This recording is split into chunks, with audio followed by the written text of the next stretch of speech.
Hello, good evening, and thanks for being with us tonight. I'm Blake Burman. This is The Hill on News Nation. So was it actually an unhealthy debate?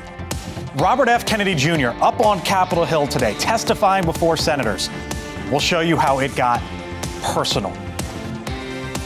I would say effectively we're denying people vaccine. Senator Cantwell. You're wrong. You have to do the research. I'm happy to have a detailed discussion with you about it. You're so wrong on your facts. You're interrupting me, and sir, you're a charlatan. That's what you are. That's just some of it. Plus, the robots are here.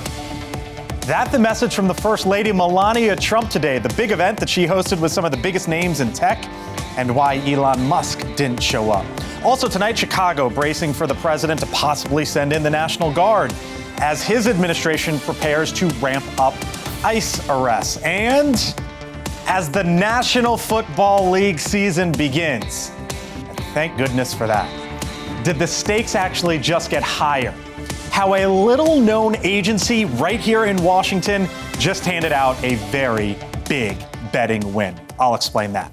But first tonight, here on the Hill, I guess you could call it a dose of disdain. The Health and Human Services Secretary Robert F. Kennedy Jr. testifying before a Senate committee today, and it was loud throughout. Democrats pointing the finger right at Kennedy over vaccine access, for example, with the HHS Secretary forcefully pushing back at one point against Senator Elizabeth Warren. You promised that you would not take away vaccines from anyone who wanted them. Most Americans will be able to get it from their pharmacy for free. The question is everyone who wants it. That was your promise, No, I didn't. I never promised that I was going to recommend products for which there is no indication. That back and forth there about the COVID vaccine. Republicans, some of them at least, echoing similar concerns, noting that vaccine research was completed during President Trump's first term in office. Secretary Kennedy, in your confirmation hearings, you promised to uphold the highest standards for vaccines. Since then, I've grown deeply concerned. The public has seen measles outbreaks, leadership in the National Institute of Health questioning the use of mRNA vaccines, the recently confirmed director of Centers for Disease Control and Prevention fired. So that's just some of the politics. But what has Secretary Robert F. Kennedy Jr. actually done as the Secretary of Health and Human Services? Here's some of it. RFK Jr. has removed COVID vaccine recommendations at this point in time. He fired all 17 members of the vaccine advisory panel, replaced them with advisors that he selected. He stripped funding for mRNA vaccine research, some $500 million of it. That led to the development, for example, of Pfizer and Moderna shots back in 2020 at the start of the pandemic. Now, aside from vaccines, Kennedy also has totally begun to reform the agency that he runs. Happens often, really, with cabinet secretaries as they get in. He chairs the Make America Healthy Again Commission, and one of his top priorities is banning synthetic food dyes. He also launched Operation Stork Speed, which deals with baby formula and trying to look at that issue. Now, whatever side of the spectrum that you fall on, most can agree that the American healthcare system needs some serious help. How to go about it, of course, is part of the debate. But here's just some of the numbers. Again, just some of it. When we look at America's overall health, it is hard to ignore this: the surge in obesity rates. Nearly half of U.S. adults, 40%, you can see there, considered obese. It was just 14% many decades ago. And that coincides with the jump in Americans who have been diagnosed with diabetes. The latest CDC figures show nearly 12% rather, are diabetic. Would you look at that and how it's climbed again over the last 50 years, really a 6x jump there. And the amount that we spend on medicine and hospitals and healthcare just up and to the right, far outpacing inflation, exceeding, for example, average hourly earnings. So if you go back from basically the turn of the century to the latest data, this is average hourly wages. It's gone up 123%. But would you look at this? Medical services, 138%. Hospital services, basically 2x what you've brought home in your paycheck, up 256%. By comparison, other items like cars, clothing, computer software, it is a much, much different story. So those are just Again, some of the numbers. And at the end of the day, as we know, most people rely on their own doctors, no matter what is said here in Washington. But policy, of course, can impact those decisions. So with RFK Jr. front and center today and that loud debate throughout, that's where we begin tonight here on the Hill. Dr. Michael Burgess joins us in a moment. He's the former head of the GOP Doctors Caucus, and a name that is being floated right now is a possibility to run the CDC. We'll get to the doctor in a moment, but first to Congressman Ami Bera, a doctor in his own right as well, who is also a medical director for care management at 7 different hospitals. Congressman, doctor, thanks for being back with us tonight here on the Hill. We normally talk politics with you, but I guess we get to do the the other thing that that you know a thing or two about. So I laid some of it out there, right? Not all of it, some of it. But when you look at it, what's RFK Jr. gotten right? What's he gotten wrong? Tell me what you think he's gotten right. So it's good to see you, Blake, and it's also good to see my former colleague and friend, Dr. Burgess. So if RFK Jr. continues to focus on obesity in America, I think he's going to find broad bipartisan public support here. That is a real issue. That leads to diabetes, hypertension. We do have a dysfunctional healthcare delivery system, costs way too much for folks. Too many folks are excluded. Yeah, we would be willing to work with them on that as well. How do you make it more equitable for Americans? I think those are places where we could actually work together. Now, focusing on vaccines are pretty much completed science. Measles vaccines save hundreds of lives. These are very safe and effective vaccines that we've been using for years. We can talk about the COVID vaccine, who should get it, who shouldn't get it. That's a reasonable and a healthy discussion and dialogue. Doing away and creating the skepticism in pediatric vaccines is something that I think goes too far. Okay. There was a back and forth today with RFK Jr. about the changes he's made over at the CDC. Let me play that. I'll get your reaction. We are the sickest country in the world. That's why we have to fire people at the CDC. They did not do their job. This was their job to keep us healthy. You take any objection to what he said there?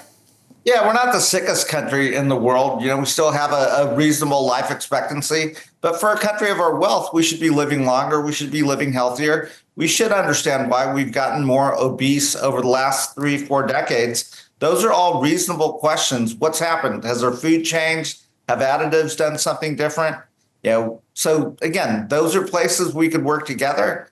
Okay. I would just not question the efficacy of vaccines that we've used for a long time that have been pretty safe. I'm separating out the COVID vaccines. I do think the mRNA technology should be Trump's crowning achievement. The president should take credit for it, right? I mean, that was a lot faster than most of us in the healthcare profession expected, saved hundreds of thousands, millions of lives around the world.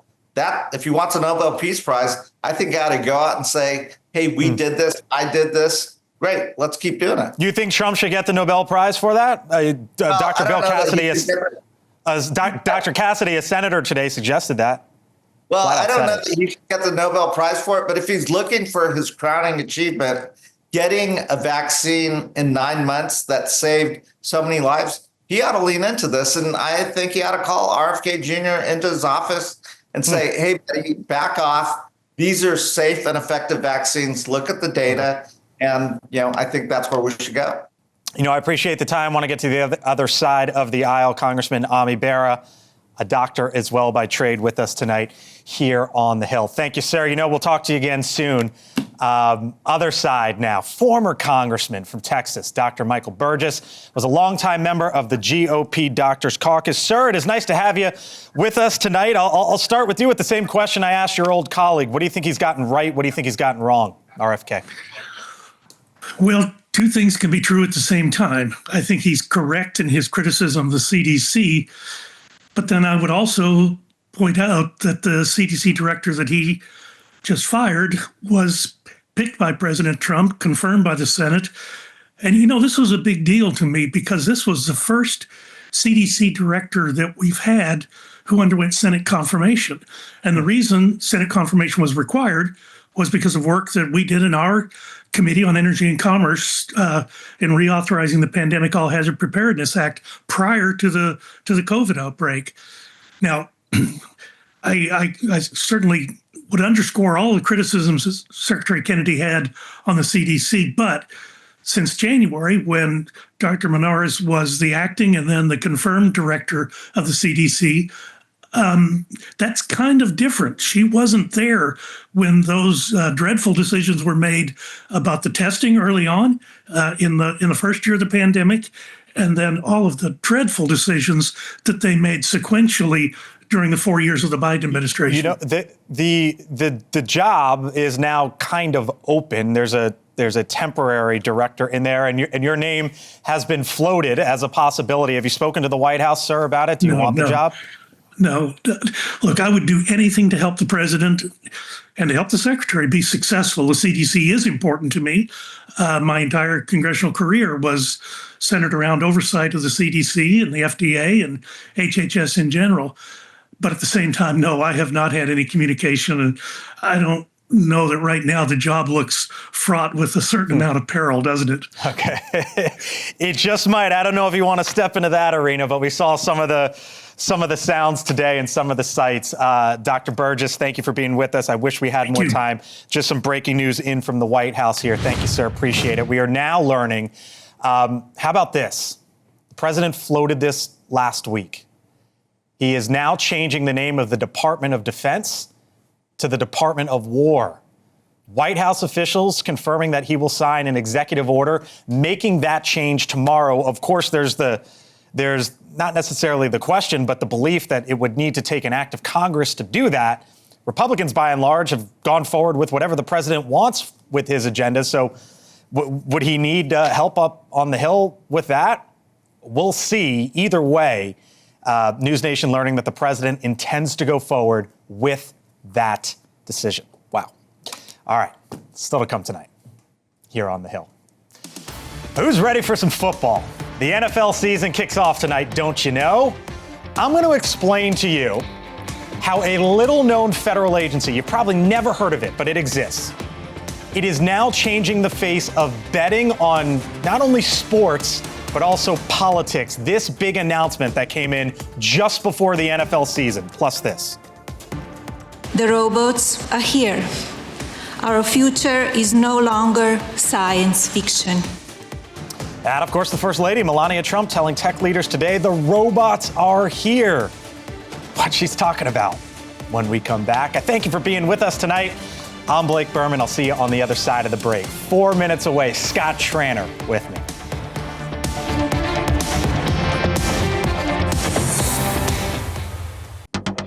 All right, live look now. Welcome back. Philadelphia. There we go. It's, 6:20 there tonight. If you're like many Americans, the wait is over. The NFL season kicks off tonight in Philly. The defending Super Bowl champs, the Eagles, facing off against the Dallas Cowboys. And if you were planning to put down maybe a few bucks on the game, or just about really anything else you can imagine at this point in time, it is now a whole lot easier. The little talked about Commodity Futures Trading Commission. That's the CFTC. It's an agency here in Washington. Maybe you've never heard of it.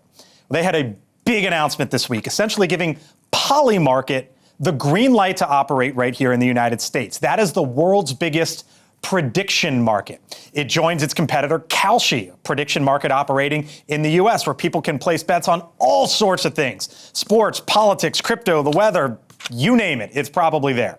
For example, how about this? Who will win the Virginia governor's race? Bettors throwing their money right now. You can see they say no contest. They're throwing their money behind the Democratic candidate, Abigail Spanberger, giving her a 95% chance of winning. The governor there, Glenn Youngkin, the incumbent Republican, was asked about this morning. I don't know about these prediction tools. It's only $20,000. But by the way, if the prediction tool had existed when I was running, I was down all summer in 2021, and I was inaugurated governor on January 15th, 2022. And so races are won down the stretch here. Winsome is coming up strong on the outside. Polymarket has a new investor as well, by the way, Donald Trump Jr., now jumping on board. Earlier this year, Kalshi as well announced him as an advisor. The guy who knows all about these prediction market things, as the governor said there. He's the man behind the numbers, Scott Tranter, data science director at DDHQ. Hello. Hey, I should point out. Yep. the market he's talking about, it got his race right before it was called on election night. Really? So he's right what he's saying, but at the end of the night, it was ahead. So here's what I want people to understand. You know this, I know this. The floodgates just opened wide up on this. The government basically just blessed over the last 2 months here these prediction markets. Yeah. And look, this is quite simply, you can put your money where your mouth is when you have an opinion, right? So if you think someone's going to win or something's going to happen, you can put your money where your mouth is. Why this is interesting for politics in this race is, look, 4738. So that's the DDHQ. So that's what, like 9 points or whatever, but a 95%. But the money is saying it's done. Yeah, and look, that's an 8%. About an 8 or 9% margin. 90, 95, that's a little higher than I would put it, but I would put it right about 90% chance. And look, these markets are basically verbalizing odds of something happening. And so and it's live and it's real time and it's people putting their money down, not just their opinion on the sidewalk. This was huge in the 2024 election in the lead up, but this has probably been the most famous case since, which is Zoran Mamdani. What are we looking at here? I guess this goes back to after the primary. Even though the polls show, he's up and up comfortably, the money says basically 8 and 10 shot that he's winning. Yeah, the money says he's got 8 and 10, and it's been steady. And I think, look, if some of these mumblings happen about what's going on with Mayor Adams and Cuomo, these markets are going to react to that news, and they're going to be able to reprice it or re-give an opinion on what's going on. I think that's the power of these markets. They're real-time feedback on processing some of these news events. 59 million already bet on that race on Polymarket, another 21 on Kalshi. Here's another example. Presidential winner in 2028. We are so far away, Trainer, from 2028, and yet there's like 17 million bucks on these two prediction markets that have already been bet, and we haven't even gotten started. Not even close to it. And I bet, look, if we show this graphic 3 years from now, which I know we will, it's going to be hundreds of millions. Maybe tens of billions of dollars. Tens of billions. People are putting their money where their mouth is. This is a good expression of where the race is now. And it doesn't matter because we're 3 years away, but this is a good expression of, hey, J.D. Vance, kind of ahead a little bit. Not for sure, 30% for sure, but it lines up with some of the news events. So just to launch off on that, the government basically greenlit these prediction markets, and you're telling me when we get to 2028, the presidential race, you're talking about billions upon billions bet on politics. Not talking about the NFL, politics. Politics. I think the low case is low billions. The high case is tens of billions of dollars. And not just on who's president, who's going to win a congressional district, who's going to be the next mayor, what the total vote is, all these different things. Right. All right. Last one. They're telling me to run, but last one real quick. Because after all, it is the start of the National Football League. That's where the money is. Who you got, Trainer? Look, on this one, I got to go with the Buffalo Bills, mostly because they're on HBO right now, so I'm following them along. But this is going to move too. Yeah, this will move too. Only 4 teams where on Polymarket right now where the odds are 10% are higher. Scott Trainer, man behind the numbers, data science director, DDHQ. Thanks for having me. Appreciate it. All right, still much more ahead tonight here on the Hill. The Windy City. Is it getting ready for the National Guard? We believe that they are going to be fully assembled by tomorrow and then can begin operations after that. The governor there of Illinois on alert as President Trump potentially expands his crime crackdown. But is it legal? Who's now taking the commander-in-chief to court? And look who's not coming to dinner tonight. There is a big meeting at the White House. The who's who and who won't be there is part of the story when the Hill returns.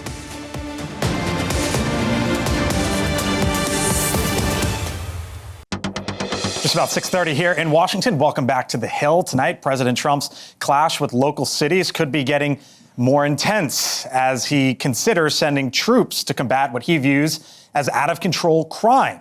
Here in D.C., in the nation's capital, the Attorney General is taking Trump to court now over the deployment of the National Guard, calling it, in his words, a, quote, military occupation. Now, across the coast in Los Angeles, a judge ruling against the president's National Guard deployment back in June. Governor Gavin Newsom even calling the cost to taxpayers waste, fraud, and abuse, as he puts it. In Chicago, ICE is looking to ramp up operations as early as this weekend. And the governor there, J.B. Pritzker, a Democrat, saying today that he believes National Guard troops will follow his belief. And if they do, he says his state will sue immediately. And just up the road from here, nearby in Baltimore, it appears to be another candidate for a National Guard deployment. Baltimore is a hellhole right now. I have an obligation to protect this country, and that includes Baltimore. I saw where Governor Moore was asking me to take a walk down the street of Baltimore. Well, Baltimore is a very unsafe place. The Maryland governor, Wes Moore, responded by saying that the National Guard should stay away, but that he welcomes help from law enforcement, saying, quote, if you want to have a serious conversation about things that the federal government could provide that could be helpful, it could be FBI and ATF support. Those, he says, are always useful. Joining me now, he is the Democratic congressman from the state of Maryland, Glenn Ivey, back with us once again here on the Hill. All right, Congressman, always nice to see you. You know this, but for our audience here on News Nation, or those listening to us on Sirius XM, your district, probably, I don't know, like a 20-minute drive or so from Baltimore. You live in the state. You've been there often. What does Wes Moore need to do? Well, I mean, I think really the point that he made is the right one. I mean, if you're the president and you really want to help bring down crime in inner cities, whether it's Baltimore, Chicago, or Memphis or St. Louis, bringing in the troops doesn't really help to address that certainly not over the long term, because they're not prepared to do law enforcement work. They're not trained to do it. They're not trained with chain of custody. They're not trained with Mirandizing suspects. They're not trained with the force continuum, and they don't have the tools to do it anyway. And by that, I mean they don't have pepper spray or tasers. They only have M4s, which can kill somebody at 500 yards. So, you say over the long term, and I hear you there, but the crime stats here in D.C., at least over the short term, show that this is working. Violent crime down 14%, property crime down 13%, firearm recoveries up 15%. So how do you square that? Well, a couple things. One is the long term is what matters. I mean, if you want to spend $1 million a day to try and reduce crime for a couple of weeks, that's great. But if it goes right back to where it was, what have you really accomplished? What would make more sense is to spend that $1 million a day, or it would actually be less, to add police officers and bring them in and put them on the streets, and then you can have a longer term impact. Washington, D.C., I was a prosecutor there starting in 1990. Average 450 to 500 homicides per year. We're at a fraction of that now, and it's long-term impact, long-term changes, enforcement, and working in conjunction with intervention and prevention programs. If you do all of that stuff, you can keep pushing crime down like it was going down in D.C., Baltimore, and Chicago. But if you do the stunt like this for 30 days, it really isn't going to make a difference. I often mention your Princeton undergrad, Harvard Law. You know a thing or two about the law. The Attorney General here filed a lawsuit today. Do you think he has a case? I mean, there is federal control of Washington, D.C., so does he even have a case here? Well, I think it'll be interesting to test it. And the other thing that'll be interesting is to see whether congressional House and Senate Republicans move forward with some kind of legislation to try and give the president Interesting to test it. I didn't hear you say, yes, he has a case.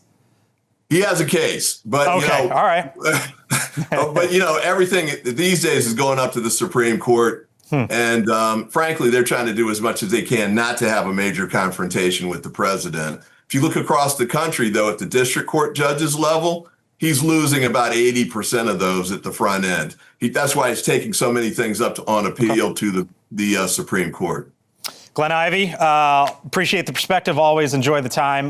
Glenn Ivey, Democrat from Maryland, with us tonight here on the Hill. Talk to you again soon, sir. My pleasure.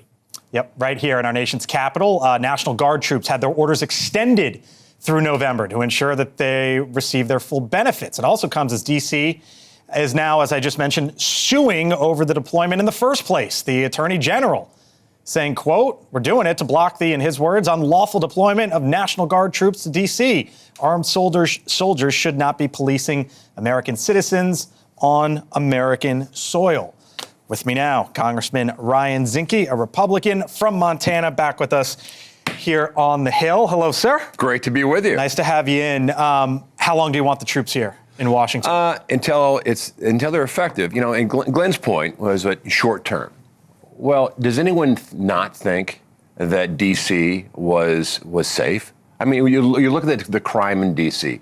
We had members of Congress getting carjacked, assaulted. You had staffers being killed and murdered within a stroke of the Capitol. So it is working. Crime is down, as you pointed out, across the board. Crime is down. And what are the federal troops doing? Are they writing tickets? No, what they're doing is they're enforcing and helping the federal law officials. I saw in Anacostia, one of the poorer neighborhoods. Yeah, just on the other side of that building. What were they doing? They were picking up garbage late at night. They're out there online picking up garbage, being present, and that's why it's working. The crime rate is down finally in our capital. You're a Navy SEAL, member of SEAL Team 6. Yes. Do you think these National Guard troops want to be here and be doing this? National Guard troops sign up for a duty, and they give an oath to defend the Constitution against all enemies, both foreign and domestic, and they are brilliant at what they do. Again, they're not writing tickets. They're not performing the duties of law enforcement. They are supporting law enforcement. They're protecting property. They're in the riots in L.A. What did they do? You had protesters throwing bricks, Maltese cocktails, burning vehicles, burning property. Federal government went down to stop it, as they should. We shouldn't have lawless cities. And the fact of the matter is it's working. And look, in the long term, well, how about fund the police? How about support the officers in blue? How about in these big cities, don't defund the police in the beginning? And that's what triggered this whole thing. And I'm glad President Trump says, look, American cities, we have to be safe, and we should be safe. I mentioned your military service and your military career. NewsNation reporting tonight that the president's going to be signing, on a different topic, an executive order to try to rename the Department of Defense the Department of War. Going back to the Department of War, right? It used to be that, and then after the post-World War II era, it moved back, and now the president seems to want to move it in that direction. Is it needed? Should he be doing this? Well, it doesn't change the mission. It changes the letterhead and perhaps a narrative. Remember, we have an aircraft carrier. I guess that gets to the question: does he need to be doing it, or what is the narrative that it changes? Well, I think he certainly can. I don't think he needs congressional approval to do it. Okay. But what I do see is, look, we are in a contentious world right now. We still have Israel, we have Iran, we have Russia, we have Ukraine, we have China, we have Venezuela. We have a marine amphibious unit sitting off the coast of Venezuela, almost going back to Department of War days when gunboat diplomacy with T.R. Roosevelt. So I think it's a narrative. It doesn't change, again, the mission. It's a narrative, Department of War, and I've been to war. War's ugly. It's an ugly name. It's an ugly thing to be in war. A lot of pain and a lot of misery. Do you think that he surveys the landscape and sees Putin with Xi and Kim Jong-un, and things aren't going well with Russia and Ukraine? He thought it would be over with at this point in time. And he sits back and says, maybe we need to change the posture a little bit, or at least project that? I think that's part of it. Direct line there, maybe, or not necessarily? Well, I think in the background, again, the world is unstable. We have villains out there at Putin and North Korea and Iran being probably the top three. There's a projection of power the United States has to have. And when we're serious, you cross the line, especially in South America, North America, our Western Hemisphere. There's a line there that the president will not allow to be crossed. So again, it doesn't change the mission. It changes the letterhead. We'll see where that goes. Ryan Zinke, Congressman, thank you. Always a pleasure. Appreciate it. Thanks for coming in tonight. All right, other side of the break. How about this? Look at who we saw today. The First Lady talking AI. The robots are here. Our future is no longer science fiction. The robots are here. They are indeed. It's true. The robots are here. I guess the question is, what happens next? And speaking of next, later tonight, a big meeting over at the White House, the biggest names in tech, but guess who is not there when the full panel returns? Bill O'Reilly uncovers the world's most ruthless men, past and present, exposed. Evil is contagious. Leland Vittert hosts Bill O'Reilly, Confronting Evil, Wednesday, 10/9 Central, only on News Nation. All right, welcome back. The First Lady, Melania Trump, before the cameras today, hosting major tech leaders at the White House for a conversation on artificial intelligence. Cars now steer themselves through our cities. Robots hold steady hands in the operating room. And drones are redefining the future of war. Every one of these advancements is powered by AI. The robots are here. The robots are indeed here, I promise you. Notably absent from the afternoon event, though, Elon Musk, who runs one of the biggest AI companies in the world.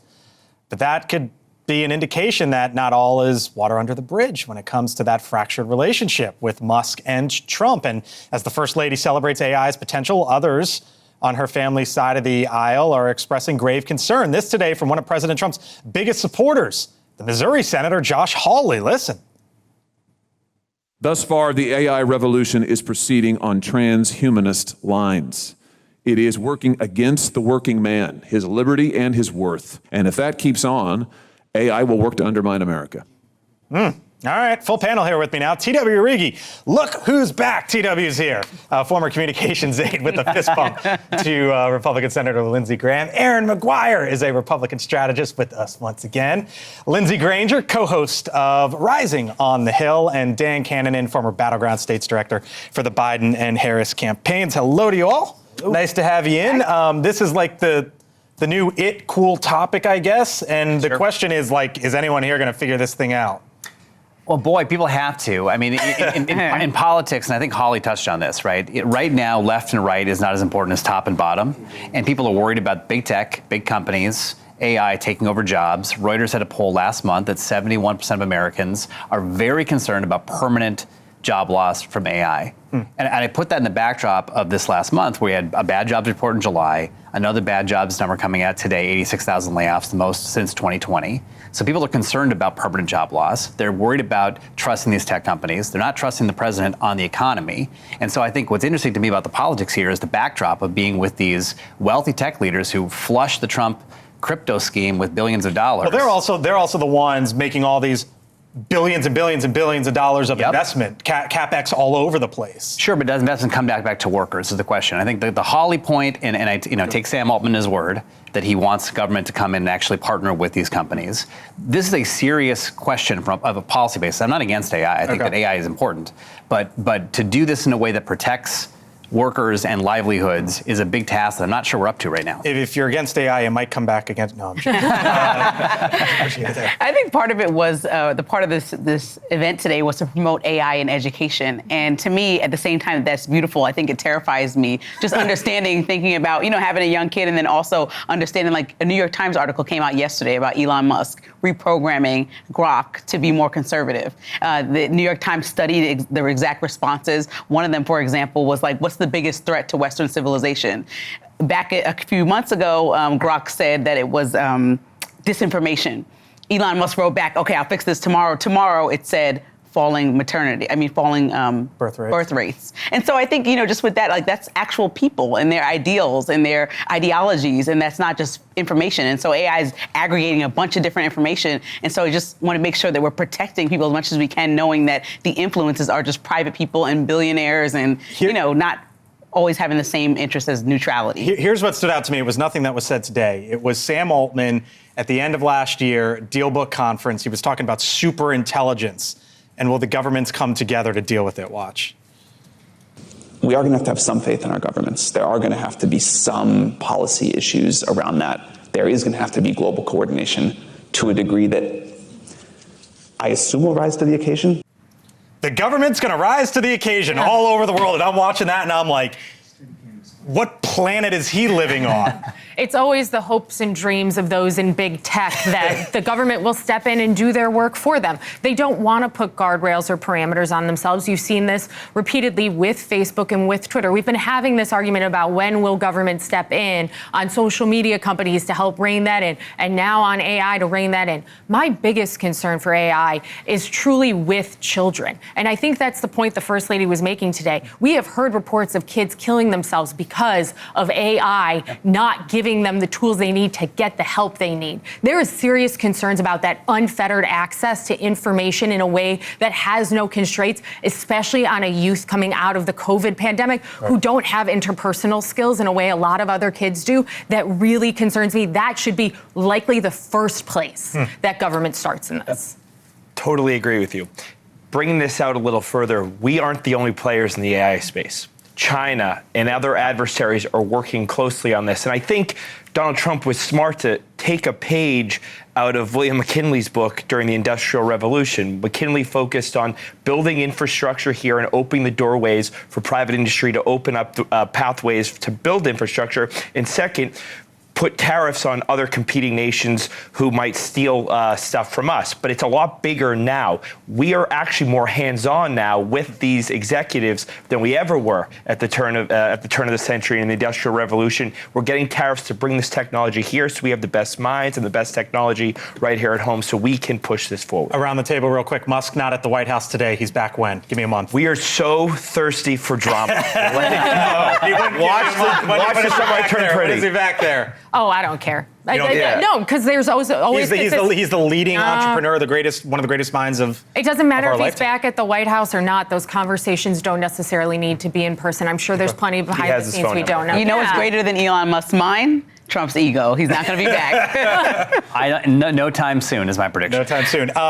News that just came in, and again, just around the table, the president going to be signing an executive order to rename the Department of Defense to the Department of War. Good idea. Does this matter? Not on we had the right tone. We had a Department of War in a very different scope for 150 years in our nation's history. It accurately describes the scope of challenges. The Department of Defense came out in the post-war period when we were changing our posture, expanding the role of the Defense Department. I think it's a clear-eyed view of the challenges we face, yes. I think that it's a good thing. It's a secondary name. It's not a full rename of the Department of Defense. It's allowing them to use it. He can be called the Secretary of the Department of War. Right. I think this is something that's going to to build into their warfighter ethos that you are hearing continuously out of this Department of Defense. I think with the argument that America First and MAGA base keeps pushing forward to have the name the Department of War when most MAGA base doesn't want to get involved in any foreign conflicts seems very confusing to me. It is confusing since that's what we ran in his first term as someone who would end wars. And I think Congressman Zinke is right. It's an ugly term. It's not something we want to be in.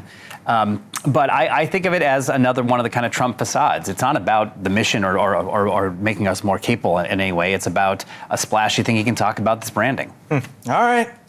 Arguments for both sides of the table.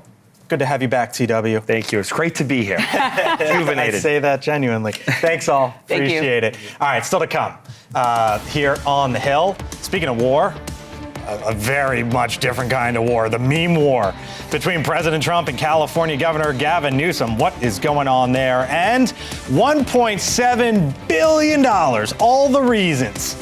Are you going to grab a ticket? Why Uncle Sam is watching when the Hill returns.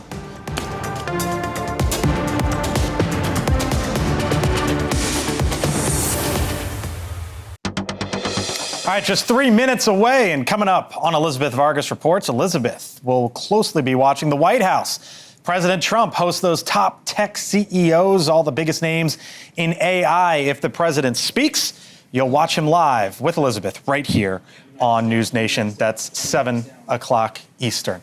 All right, if you're just getting home tonight, trying to catch up on today's top stories, here is what's trending right now on thehill.com. First story right now, the HHS Secretary Robert F. Kennedy Jr. testifying before the Senate amid turmoil over CDC leadership changes. This went exactly as you thought it might have gone earlier today. Back and forth, lots of conversations about vaccines. The president held a phone call today with Vladimir Zelensky, the leader of Ukraine, and on it, with other European leaders, the president urged them to stop buying Russian oil and pressure China amid Ukraine war. And then, as our Amy Parnes reports, how about this? The meme war escalates. Newsom and Trump.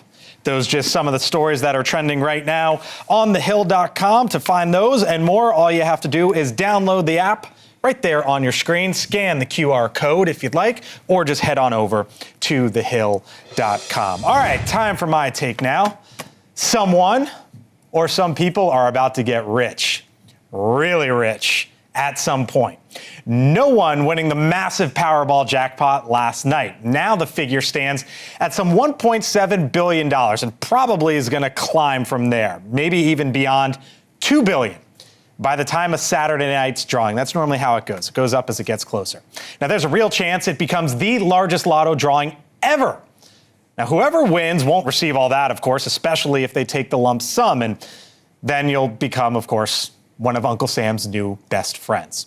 You'd also be approaching rare territory. As the Wall Street Journal noted this week, there are 1,135 billionaires in this country. But consider this for a moment. For all that money that is up for grabs, it's still just a fraction of the big number in this town, which is $37 trillion. That's the exploding national debt. For some context here, you'd have to win this Powerball about 18,500 times to reach that number. So good luck while picking your lucky numbers and on Saturday night, possibly crossing your fingers.